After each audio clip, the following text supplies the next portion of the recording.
Anyway, at the restaurant where Strike is supposed to meet John, Tony Landry makes an appearance instead. He insists that John is busy, but that Tony wanted to meet with Strike to tell him something. If you guessed, to tell Strike to stop taking advantage of a man gone mad with grief, you would be correct. Which makes me wonder why both Yvette and Tony are so insistent on not digging into Lula's death. Curiouser and curiouser.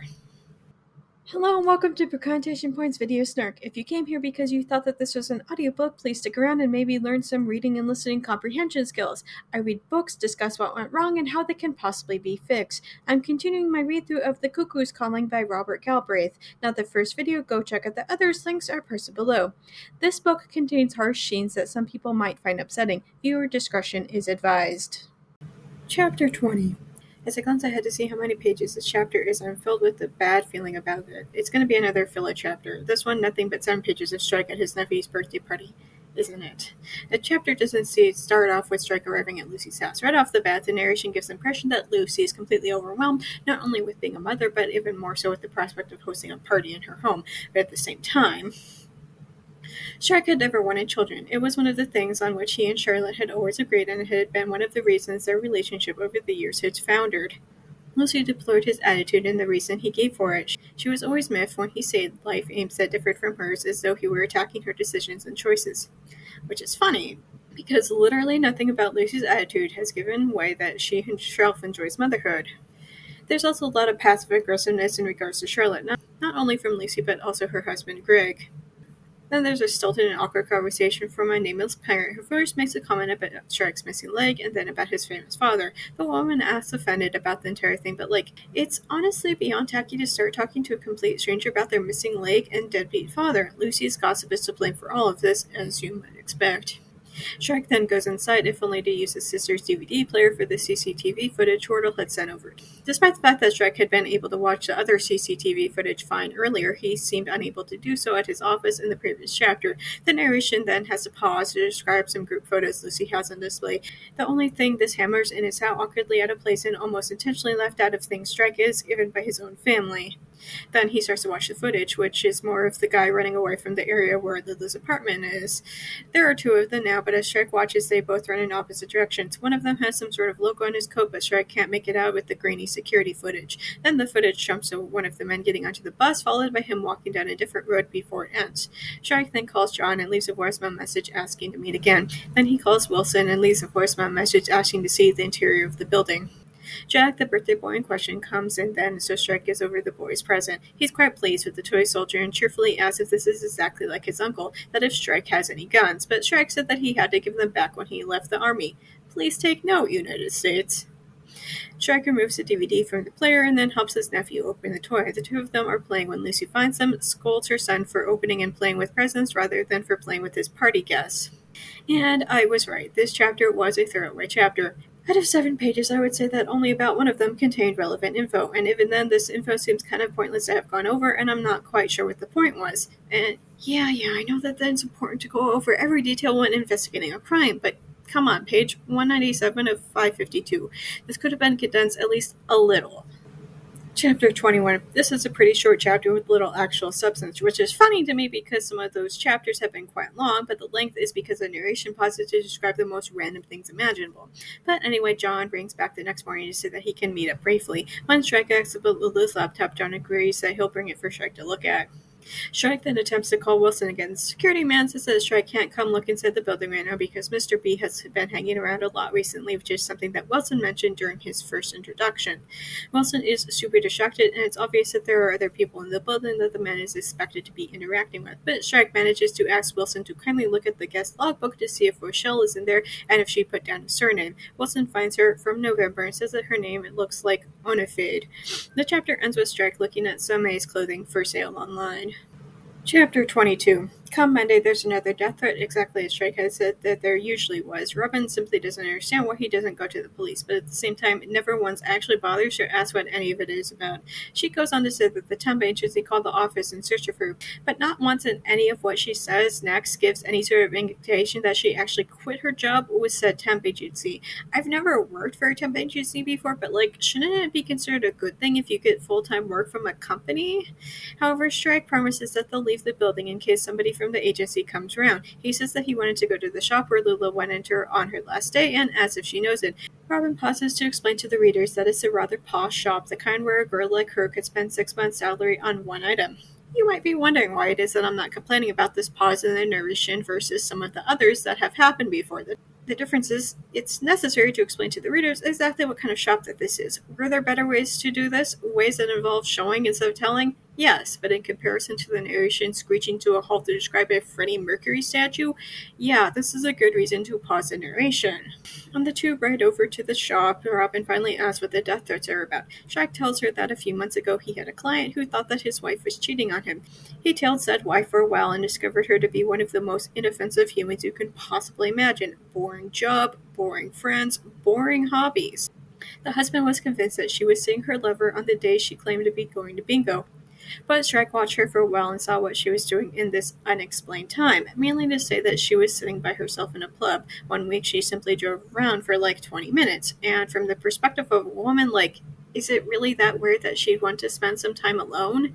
However, Shrek told the husband that she wasn't having an affair. Her husband flew off the handle and refused to pay Shrek. The man's behavior was so alarming that Shrek reached out to the wife and warned her about this. But the man, obsessed with the whereabouts of his wife, was obviously monitoring her calls, and now he was concerned that Shrek was now one of his wife's secret lovers. Bruh. Robin asks if all of his clients are usually that mental, to which he is quick to say no, that most of them are simply stressed. This makes Robin bring up Allison, John's girlfriend, who thinks that John is, as the kids say, delulu. Before Shrek can respond either way about John's mental state, they get off at their stop. The narration then switches back to the bad description writing and describes the clothes and the shop windows that they're passing. None of this is of actual importance. Do you see the difference, right? There's also a tedious bit about Robin contemplating a job offer she got earlier that morning. Whether or not it's actually important in the long run now seems kind of irrelevant. I'm now 207 pages into this, and I don't care if Robin actually takes the job or not. Outside the actual end destination shop, Shrek goes over their flimsy cover story, that she's his sister and helping him to find a gift for his wife. He isn't certain that this will turn up any new leads, but it's worth a shot. But as soon as they get inside, Robin goes over and asks to try on a specific jacket worn by the mannequin, and it apparently needs 3 different employees to help wrangle it off. The idea that the shop employee would suggest something along the lines of, "Oh, that's a size X, we have them right here," is apparently lost on literally everybody, especially the author. When they come back with the coat, Robin has amassed quite a pile of items, and she and the shop girls go into the changing room together. Robin starts to spin a tale of her hapless sister who ended up with a miserable gift last year, and I'm all for the ruse, babe, but this chapter was already too long for no reason. Please get to the point. Finally, Robin brings up that the last time her fictional sister-in-law was in the store, Lula Landry was also there. The shop girls gush over this, about how Lula had been in there on the day she died. However, one girl goes a step further and says that the other shop girl overheard Lula saying something, but whatever was overheard was apparently too traumatic for the poor girl, and she won't share it with Robin now. However, with a bit more pressure, the girls confess that Evan had also been in the shop with Lula. She goes on to say that she knows that Evan hadn't been in Lula's apartment, that he couldn't possibly have done it.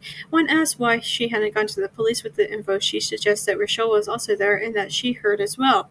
After this strike, and Robin are quick to say that the fictional wife needs to come and see the jacket in person, and they quickly run off. Chapter 23. Shrek and Robin part ways after that. Robin leaves to go try and track down Rochelle, mainly, and to hide from her temp agency. As Shrek goes on his way, he tries really hard not to think about one of the dresses Robin put on while at the shop, and by trying real hard, I naturally mean didn't try at all. Anyway, at the restaurant where Shrek is supposed to meet John, Tony Landry makes an appearance instead. He insists that John is busy, but that Tony wanted to meet with Shrek to tell him something. If you guessed, to tell Shrek to stop taking advantage of a man gone mad with grief, you would be correct. Which makes me wonder why both Yvette and Tony are so insistent on not digging into Lula's death. Curiouser and curiouser. Tony gets angry when Shrek pulls out a notebook, but at this point, Shrek starts writing in it simply out of spite. Tony goes on talking about the fragile mental state that John has been in following Lula's death, but circles back to his other brother, Charlie. I see, I did not know that. Even so, perhaps you are not fully aware. John has always been, let's use my sister's expression for it, highly strung. His parents had to bring in psychologists after Charlie died, you know. Is it not normal to bring in a therapist when a child's sibling dies? The guy's acting like it's a huge disgrace to be sad over somebody dying. Not only that, but also remember that John was a child when that happened. Tony goes on to say that it's a fairly cut and dry case. The maniac, depressive girl got into a fight with her boyfriend and jumped. The fact that Strike is feeding off of John's desire to seek an alternate solution makes him a leech in Tony's eyes. After Tony implies that he thought so poorly of his dearly departed niece, Strike asks about Tony's relationship with his nephew. The man implies that the two of them are getting closer than any other people who have to share a perk space. The fact that the man watched John go from a child into a man is apparently irrelevant to literally anything here. Tony goes on to say that while Yvette had been, and I quote, morbidly maternal, she was a terrible mother, and says that literally all and any shortcomings of all three of her children were because of this.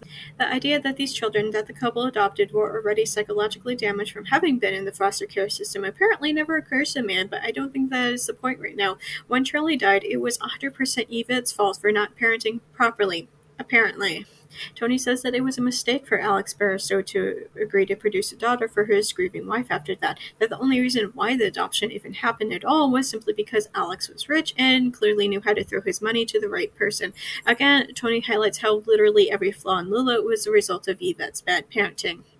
Shrek then asks about Tony's meeting with Lula the day she died. Tony seems surprised that Shrek knows this, but Shrek whips it off, saying that it was all in the police file. Shrek starts questioning Tony about this, but then John shows up, and he seems frightened to see his uncle.